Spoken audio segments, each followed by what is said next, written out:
Morning. So these notes are on Canvas, okay, under module 18. A, I think. Doesn't really matter. 18.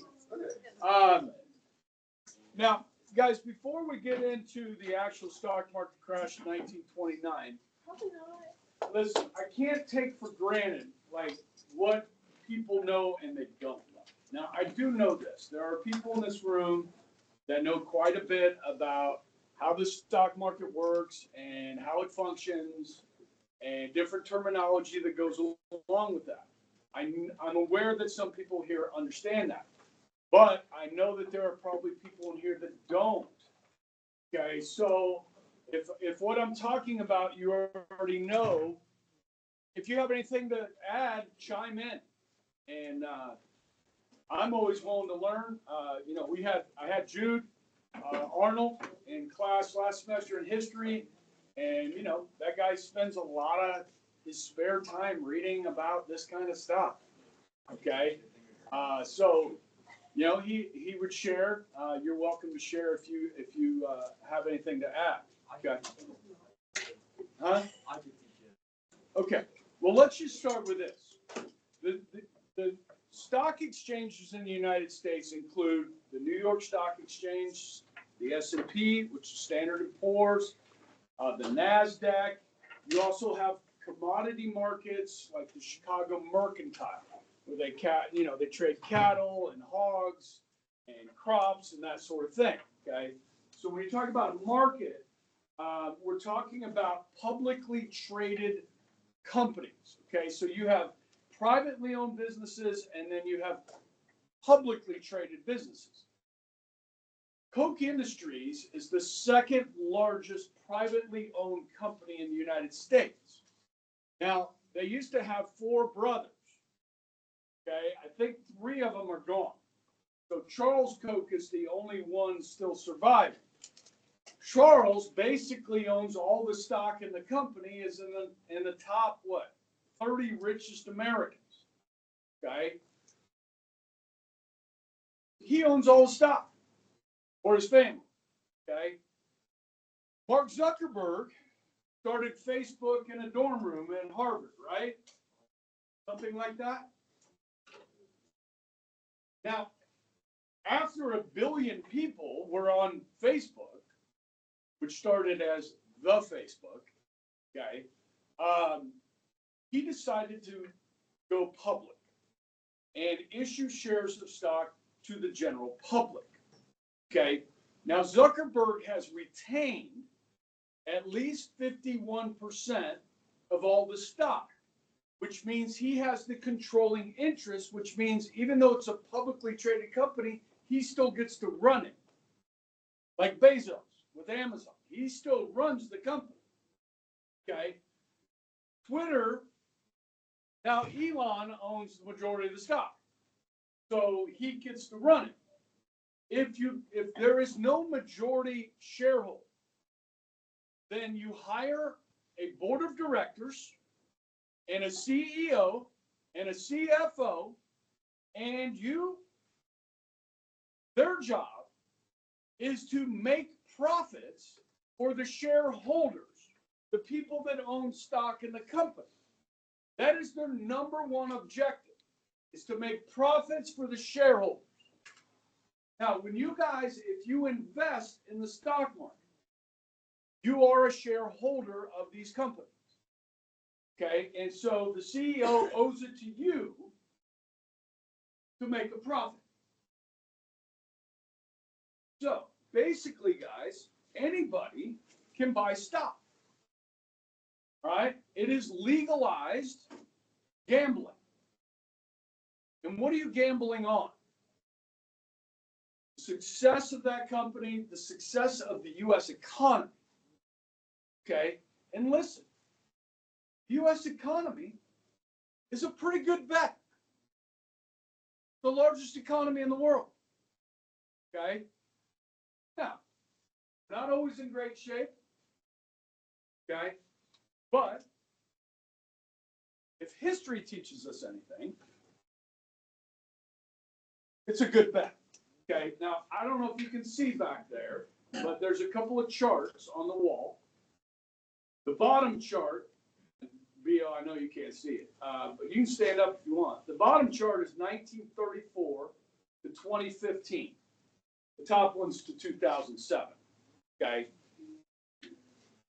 that's how much the stock market has increased over time.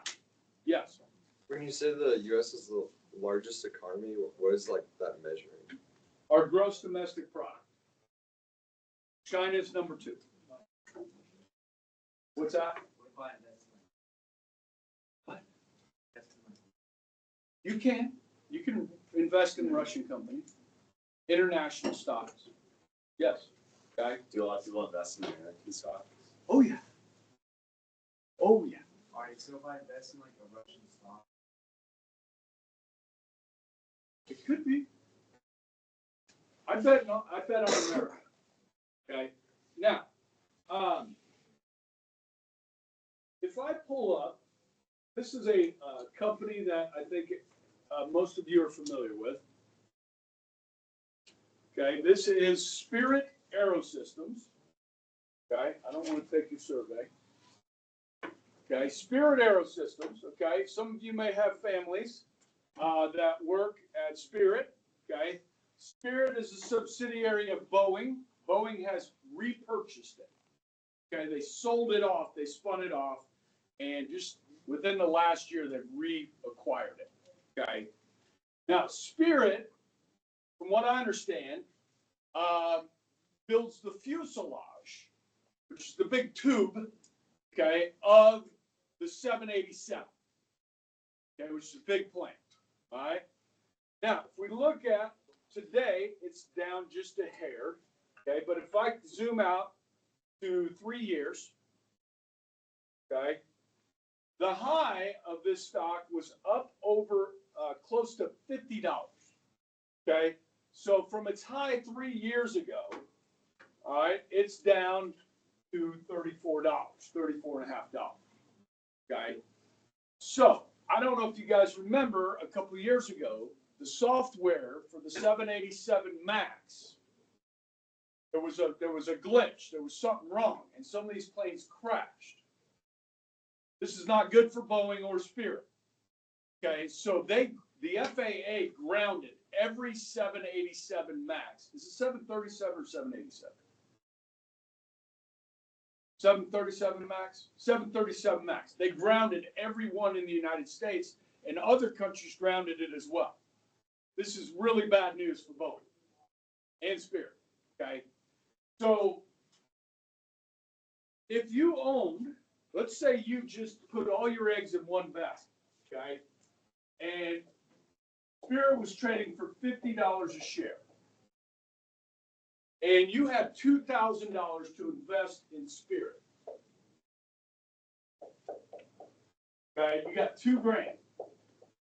How many shares can you buy at $50 a share? 40, right? So 40 shares. So in the span of a week, 2 of these planes crash.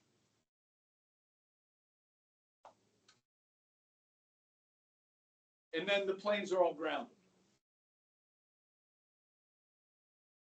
What's going to happen to the value of your stock? It's going to go down. You're trying to sell it $50 a share. Okay, now you only own 40 shares. There are people and investment houses that own 10,000 shares. Okay, so when you go down to the New York Stock Exchange and there's people on the floor, they're trying to sell 10,000 shares. You only own 40, and you have yours through Edward Jones in Wichita, Kansas. You call your guy at Edward Jones, you're like, hey, I need to sell my 40 shares of Spirit. He's like, okay. 3 days later, it gets sold. Okay, now if you own 10,000 shares, you got a guy on the floor. And he's trying to dump it. Okay, so I'm selling my Spirit stock for $49 a share. 10,000 shares at $49. Anybody buying? After the FAA grounds all those planes, nobody's buying. $47 a share. Nobody's buying. $45 a share, nobody's buying. $43 a share, sold. Okay, somebody just bought that stock at $43 a share, 10,000 shares, okay, thinking that eventually they'll figure out the software program, and then maybe China Airlines will do a big purchase of 737 Maxes, say 20 of them, which is going to keep Spirit busy for a little while. And so the stock's going to rebound eventually. And I'm going to make money on that stock. You with me? Yeah. If you make money, it's called capital gains taxes. Yes. Are there a set number of shares? The company that issues the shares decides how many shares they issue. Can they change it? They can. And they can buy back. They can buy back shares. Okay. So, now, if the stock does well over, say, a series of years, over 10 years, sometimes, like say this gets to, $80 a share, sometimes what they'll do, and you really love this if this happens, is they'll do a stock split. Okay, so they're going to give, you have $80 a share, you have 40 shares, okay? They do a stock split, you now have 80 shares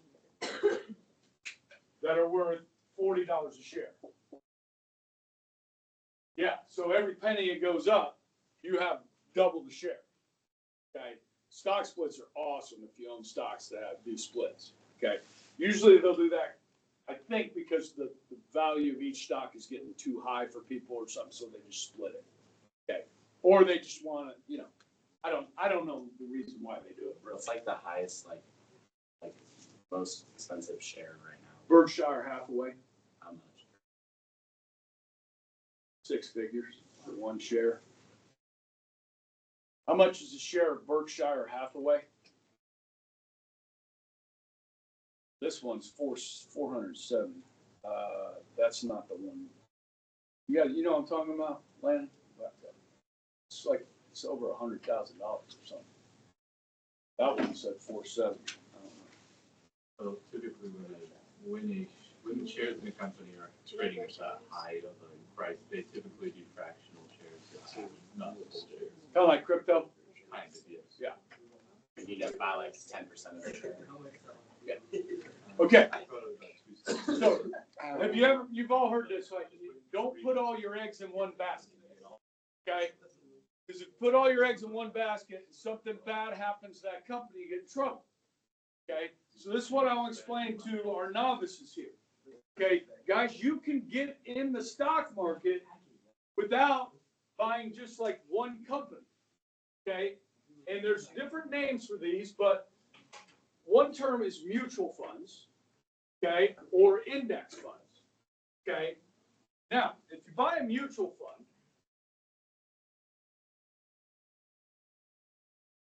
you can buy these funds that are focused on different sectors of the economy, or you can just do like a big blue chip. These are big companies, okay? So say you've got $2,500 to invest, all right?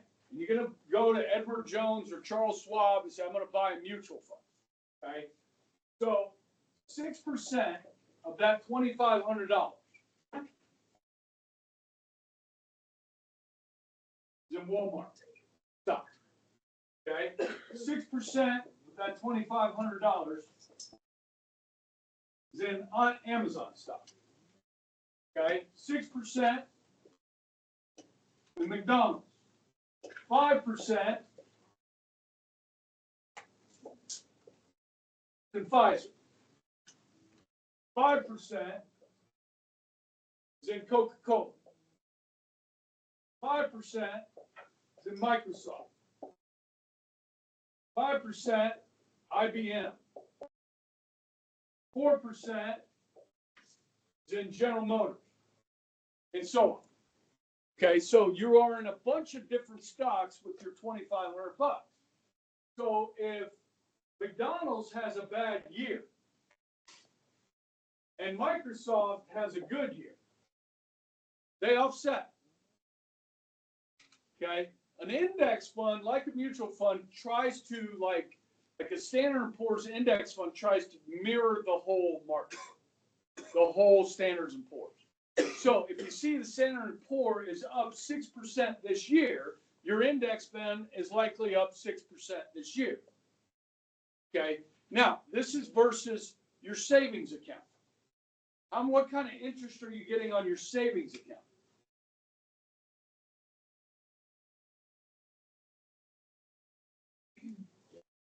Are you up to 2 to 3% now? Okay, because the interest rates have come up, so you're getting a little bit more. Okay, you can buy CDs. You can get into a money market. These will give you small returns. Bonds are a little bit safer than stocks generally. Okay, but the returns are not as high. So somebody that's getting old like I am, at some point my wife and I will move some of our money out of these funds into bonds. Okay, which tend to be a little more stable, but your return is not as high, but we got a lot of money in there, so we want more stability, less risk. Okay, as you get older. When you're your age, guys, you got 40 years to recover from risk. So you might as well take some. High risk, high reward. Okay? So you're a little more aggressive. So maybe you go into some small caps. You go into some international stocks. Okay? What's that? No, I don't really recommend that. Okay, now, how many of you guys took personal finance? Okay, so it's now a required class for the freshmen this year. Moving forward, everybody's going to have, that's state of Kansas said, our kids are financially illiterate. Okay, so how many of you guys have heard of a Roth IRA? Okay, so guys, not everybody raised their hands, so I'm going to talk about it, okay? Roth is a senator. An IRA is an individual retirement account. Senator Roth, back in I think it was in the 90s, really wanted to create something that would encourage people to save and invest for the future, besides Social Security, right? You don't want to be dependent on Social Security for your subsistence when you retire. So, guys, you can take $2,500 a year up, I think it's up to like $7,000 a year now. You can put into a Roth IRA. What is that going to buy? Generally, guys, you buy mutual funds with your Roth IRA. So you go to Edward Jones, they're on every street corner in Wichita.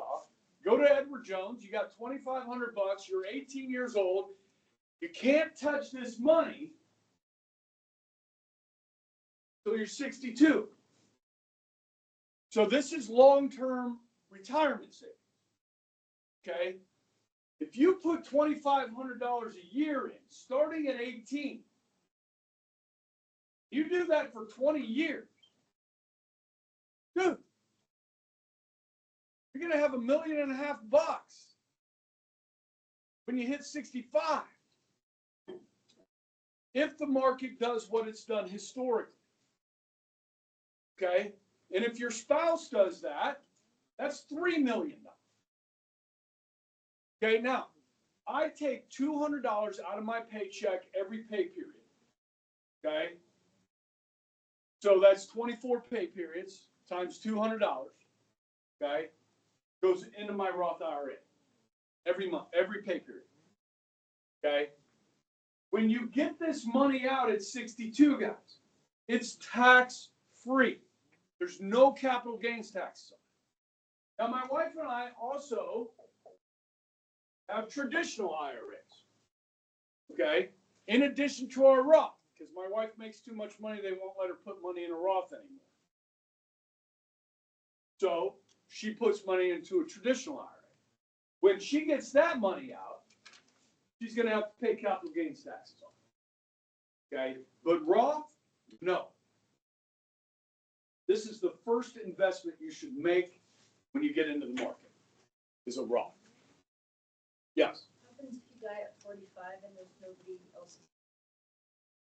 Well, you have a beneficiary. You're going to put a beneficiary on there. Okay. So, yes, this is willable to your family. Okay. So, like when my wife's parents died,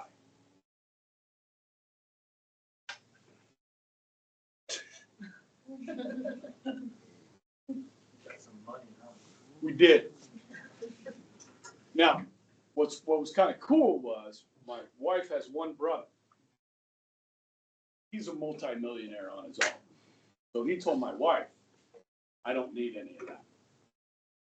So she got it all. Wow. Okay. All right. I think we're good. We're all right. We're all right. When do you want to retire?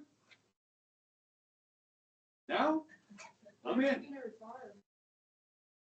Whenever my wife says we're ready to retire, we're retiring. I think you should keep. Not doing it. I'm on the 2 to 5 year plan. The biggest thing that we have to worry about is insurance, health insurance. Okay, so you can't buy into Medicare till you're 65. Okay, you got to wait till you're 65. You know how much it costs to insure yourself with health insurance with a good health plan for a year for a couple, two people? It's about $25,000 just to buy health insurance for a year for 2 people. What's her brother do? Go to college or? So this is something to think about. So my brother-in-law, Jim went to Rice University, got an undergrad in engineering. Then he got his MBA at Dartmouth. And then he went to work for a company called Anderson Consulting. So basically he was a hatchet guy. He went into businesses and made them efficient. Okay?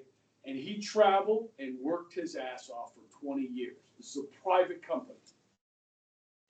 After about 20 years, he became the youngest partner at Anderson Consulting. It's like becoming a partner in a law firm. Okay? So you go to work for a law firm, you work there for a certain number of years, and then they offer you a partnership, which means you get a cut of everything that the law firm brings in. So he became a partner, the youngest partner there, at like 43. And then Anderson Consulting went public and became Accenture. And he owned stock in the company because he was a partner and became an instant multi-millionaire. And worked for about 2 more years and then retired at about 45. Bought a plane, learned how to fly it, flew all over North and South America, fly fishing. And then he got bored. So he bought a company in Houston that he manages as a hobby. And then when we were on vacation with the in-laws in Colorado one summer, him and his wife, they have no kids. She played basketball at Rice and works for a major publishing company. So she's doing well. And so they stayed up there and bought a house in Colorado. So they split their year between Houston. Their house is right next to Rice University. The guest house and a pool. And then this beautiful house in the mountains. No kids. So, he's a legend. Uncle Jim. Oh yeah, I bet your kids got some good Christmas presents. Our kids have their college paid for. Them? Yeah. Bring in Uncle Jim to talk about. Yeah, bring Uncle Jim Yeah, in. bring Uncle Yeah, Jim. come in. Oh yeah, you should bring him in to give us a talk about something. Yeah. So, guys, I way out kicked my coverage here. You understand what I'm saying? I'm married up. And it helps. It helps to have good looks. I mean, what can I say? So, yeah. Now listen, on this real quick. Okay. Everybody's heard of this. And a lot of your parents have this. Okay? Your 401k, the first job you get and they say, hey, we offer a 401k, do it. You're stupid not to do it. Okay? So, you're going to put in between 5 and 6% of your paycheck each month to your 401k. Depending on the company you work for, they're going to match that. 5 to 6%. This is free money. You understand? This is like in addition to your paycheck, free money. Okay? Now, most companies, you get fully vested after 5 years if you're in there for 5 years. That's how it was here. Okay? So you get the full 5%. And Carol does. The diocese does 5%. Okay. Now, my wife's 5 or 6% is bigger than my 5 or 6%, right? So her match is bigger. So her 401k looks a lot different than my 401k, even though we've been working roughly the same number of years. Okay. So that is smart. Now, companies, big corporations used to do pensions. Okay. Now to get a pension, you got to work for the government. If you ever get offered a pension to go work somewhere, oh, that's a good place to work. Okay, because if they have a pension for you, then when you retire after a certain amount of time, you get paid like 60% of what you were making the rest of your life. So Coach Dom over here, Mr. Wolgast over here, retired from the public school system with full retirement. So they get a pension, okay, for the rest of their life. You join the military at 18. You go in. You put in 20 years. Now they got to want to keep you for 20 years, okay? But you put in 20 years, at 38, you come out of the military and retire. You get a pension for the rest of your life. Now, there's some limits about how much money you can make to get that pension. Okay, so you got to figure that out. But I had a good friend of mine in high school that got kicked out of his house at 18. His dad, like, get out. So he joined the Navy. By the time he retired, he had his own ship. He was a captain. Retired at 38. He's the ginger hiker on Instagram. Okay? So he does the Appalachian Trail. Does the Northwest Trail. While he's on the Northwest Trail, he meets these other people who are like, yeah, hey, we're going to head up this summer to Alaska and we're going to train sled dogs. You want to go live on a glacier for 6 months? He's like, yeah. So he goes to Alaska and trains sled dogs. 3 years. And then he got good at that. The dogs he was training won the Iditarod.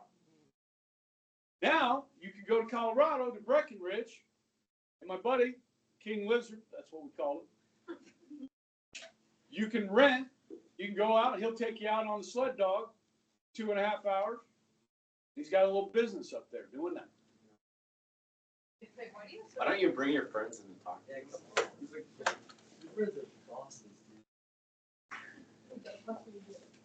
Are these the group that you like get together with? Yeah. Well, Lizard doesn't. He was a year younger than us. He's too important. King Lizard. Right. But he's redhead, ginger, got a big beard. Great. You look him up on Instagram. Okay. Ginger hiker. I think it's Ginger Hiker, something like that. Yeah. So anyhow, guys, you don't want to rely on Social Security.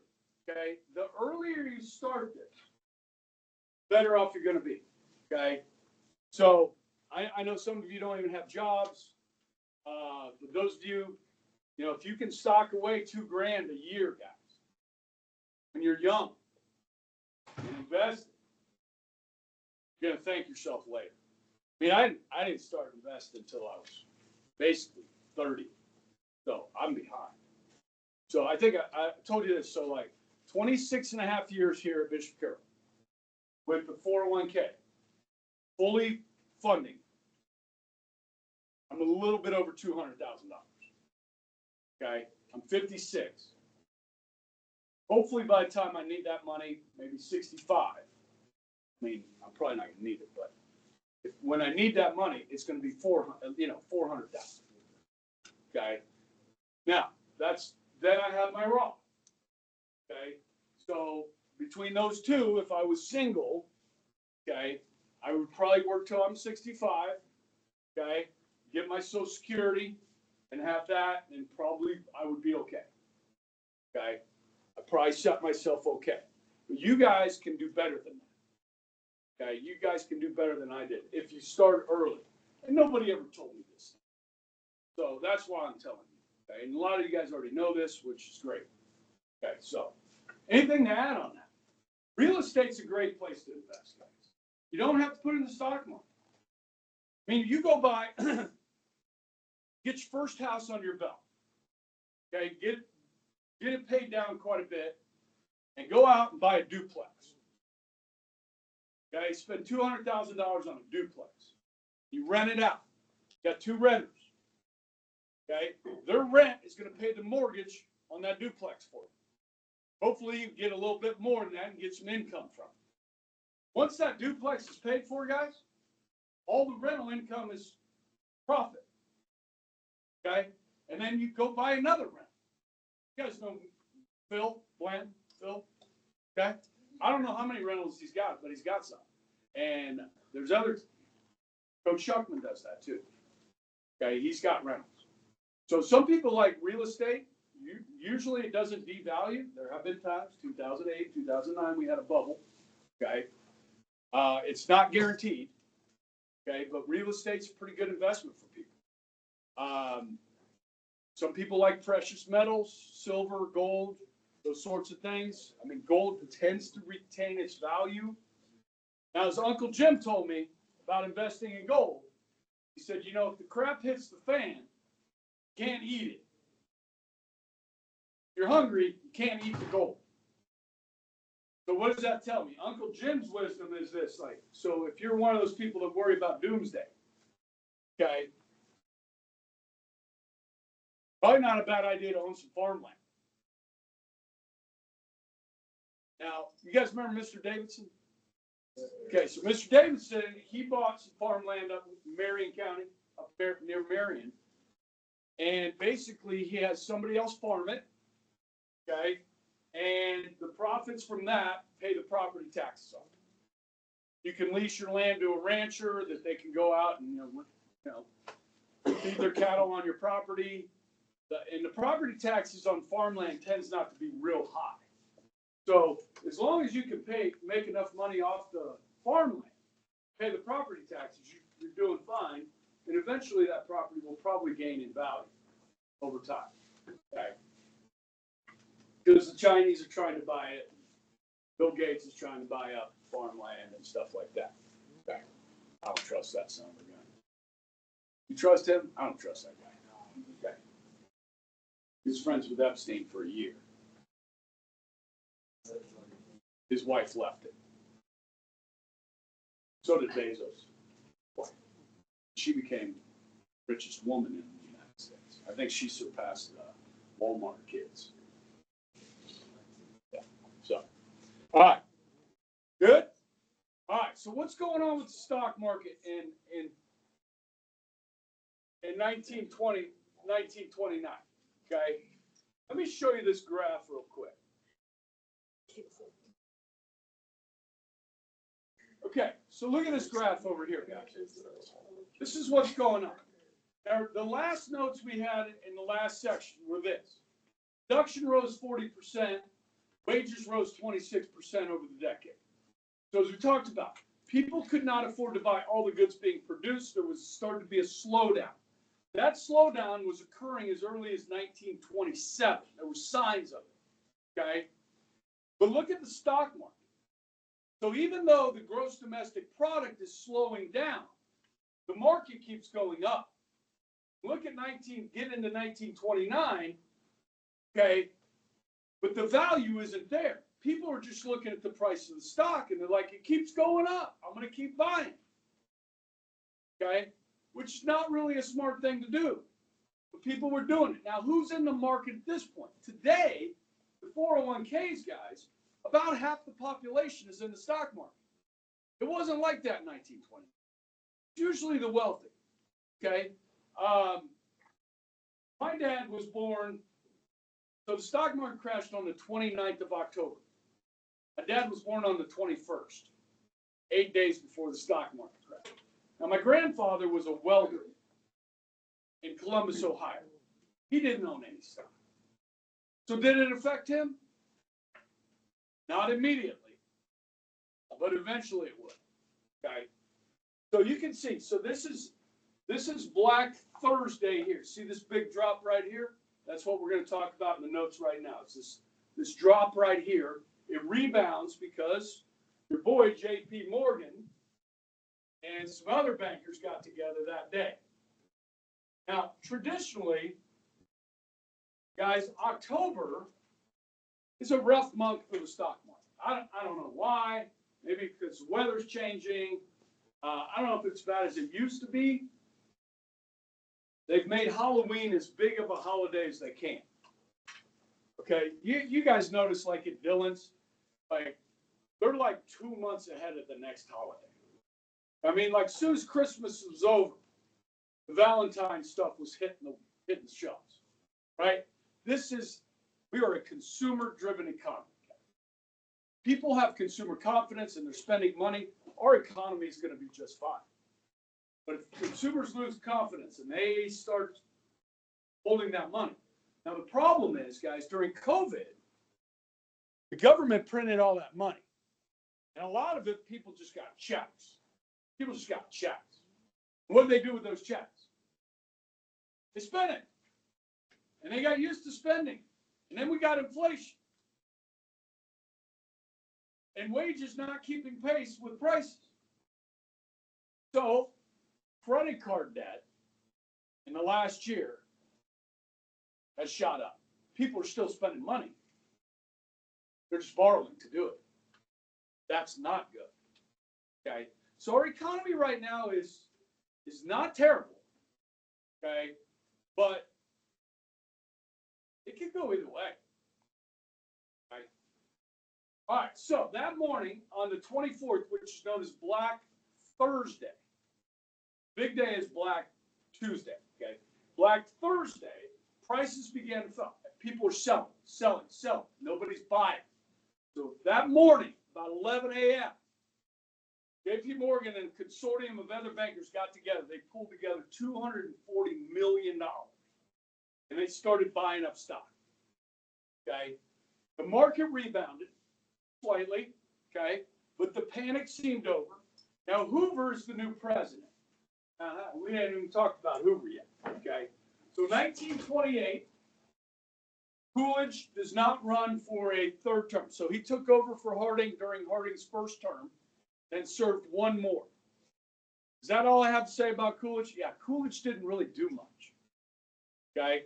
So in 28, Republicans are going to nominate Hoover, who was the Secretary of Commerce, versus Al Smith, Democrat. And you guys heard of Al Smith?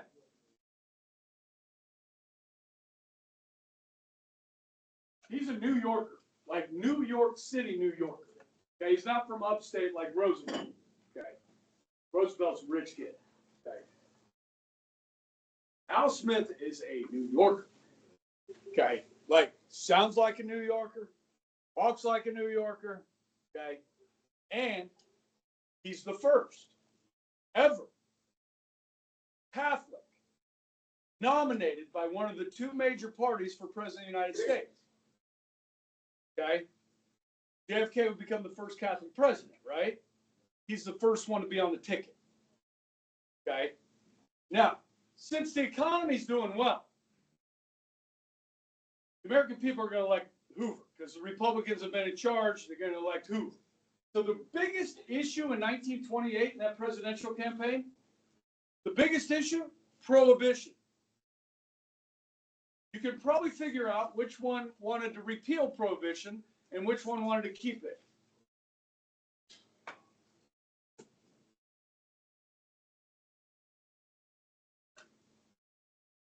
Yeah, Al Smith wanted to repeal it. Okay, Hoover's he's old prude. Okay, how many of you guys did the homework? Okay, first question of the homework was about fundamentalists, Christian fundamentalists. Yes, you learned about a baseball player named Billy Sunday, evangelical preacher, right? Okay, So these fundamentalists, guys, also during this time, you guys have heard of the Scopes trial? You guys know about the Scopes trial? Okay, maybe I should put that in my notes. Okay, Scopes trial was about teaching evolution in the schools, in the public schools. Okay, and a teacher got fired for teaching evolution. Okay, and the lawyer for the teacher was a famous politician named William Jennings Bryan, and they made a mockery of the Christians on evolution in the trial. Like they brought a monkey in and stuff like that. Okay. So the fundamentalist thing, guys, is a movement. You know what I mean? Like it's now. I'll be first to say this, guys. You know, fundamentalists of any religion can be dangerous. Okay, that includes Christians, Protestants, Catholics, Muslims, Hindus. If you're a fundamentalist, you know, you all right, go live your life, but you can't force me to live your fundamentalist way of life. I'm not doing that. Okay. So, all right, so yeah. Hoover wins. So Hoover's president. He goes on the radio on the 24th. And he tells the American people the economy is fine. Solid. The economy is solid. The country's good. Don't panic. What do people do when you tell them not to panic? So roll around to Monday. And there's a lot of people selling stock. Okay? And then Tuesday, the crap hits the fan.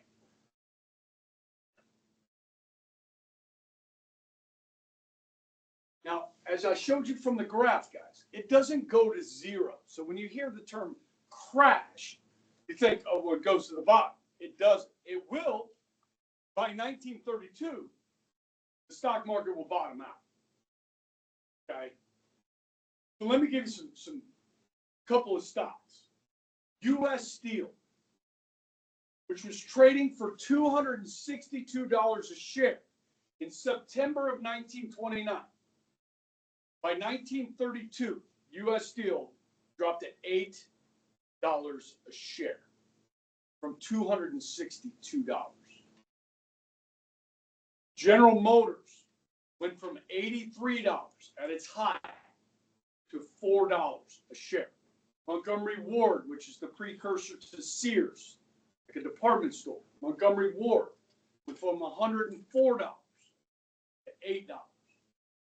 Okay, so these big blue chip companies like these, okay, that you own stock and you're like, this is freaking U.S. Steel, man, right?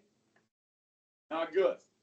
Now, if you held on to that General Motors stock, 1929, you had, say, 1,000 shares of it, and you held on to it. General Motors is still around today. Montgomery Ward is not. U.S. Steel is a shell of its former self. Yeah. Every single one of your GM shares would be worth nothing because they bankrupted and then the government bailed them out. Well, the government bought all that stock. On things, think on that. Nothing close. Then they sold it back. You still own the shares. After the government buyout. After it was government motors for a while, right? General Motors, and then the government owned the controlling share. And Obama personally fired the CEO and personally hired his own pick for CEO. Now, you guys want to talk about fascism? Government control over industry. You kidding? Kidding? Yes. I'm sorry. Poji, you had a question. Did anybody sell while it was high and actually make money off Good it? question. Did anybody get out on top? I know of one person. His name was Joe Kennedy, patriarch of the family, the Kennedy clan. Okay? Have any of you guys ever studied Joe Kennedy? Okay. Interesting guy. Okay. Obviously, he's Catholic. Yes?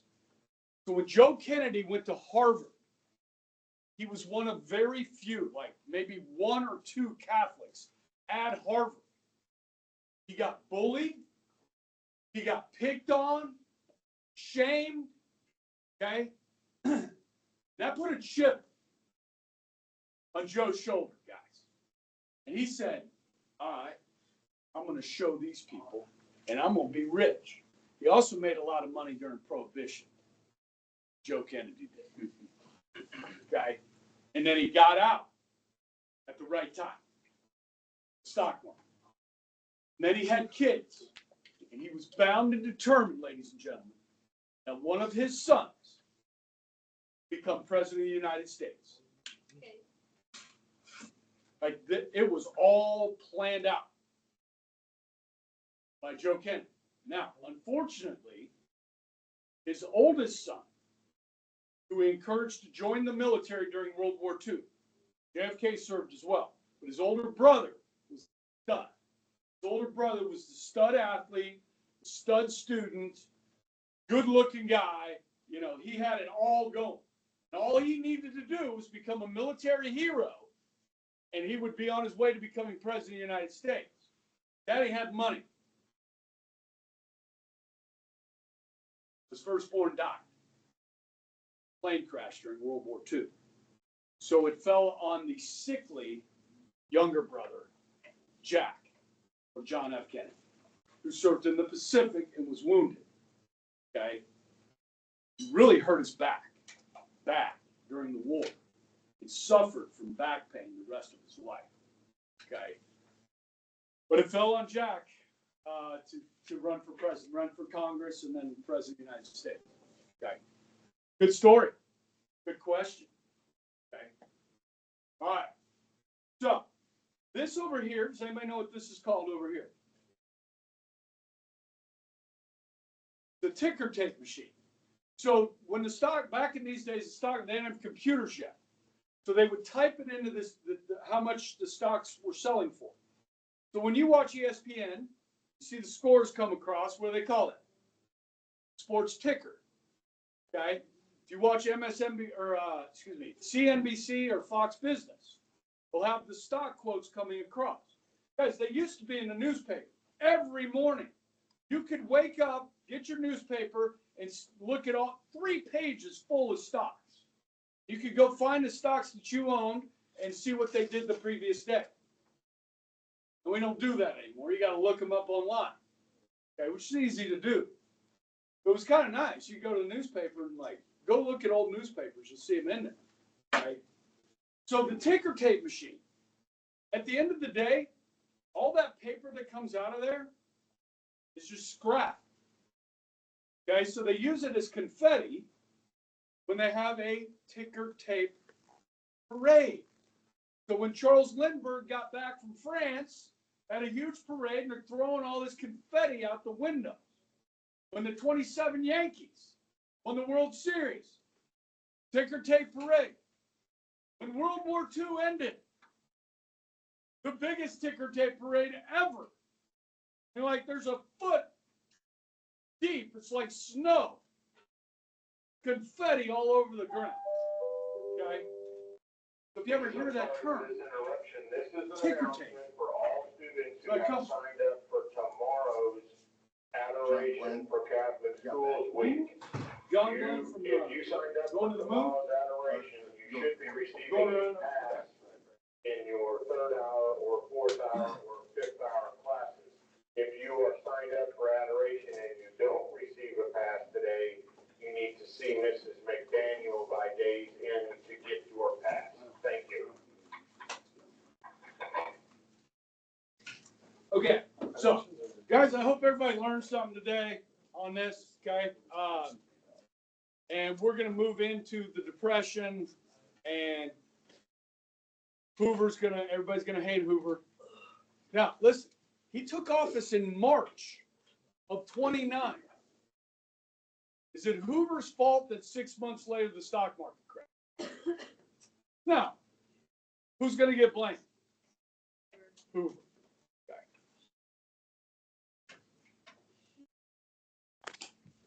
All right.